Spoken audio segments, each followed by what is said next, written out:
වයසක මිනිසෙක් රෝහලක කුටියක ඉන්නවා. ඔහුට මතක නෑ ඔහු කවුද කොහෙන්ද ආවේ කියලා. ඔහුගේ අතේ පරණ ෆොටෝ එකක් තියෙනවා. ඒ ෆොටෝ එකේ ලස්සන ගැහැණු ළමෙක් ඉන්නවා. ඔහුට හිතෙනවා මේ ඔහුගේ දියණිය වෙන්න ඇති කියලා. ඔහු ගොඩක් අයගෙන් අහලා බලනවා මේ ෆොටෝ එකේ ඉන්න කවුද කියලා. හැබැයි කවුරුත් හඳුනගන්නේ නෑ. එක් දිනක් රෝහලේ නර්ස් කෙනෙක් ඔහු හමුවන් වෙනවා. ඇය නමින් චමිලා.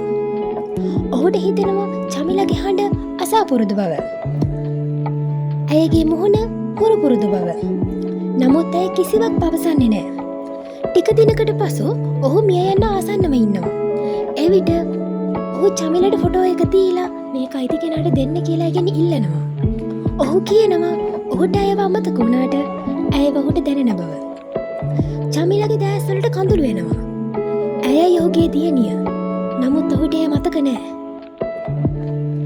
මතක මැකී ගියත් කිසිම දිනක ආදරේ මැකී යන්නේ නෑ.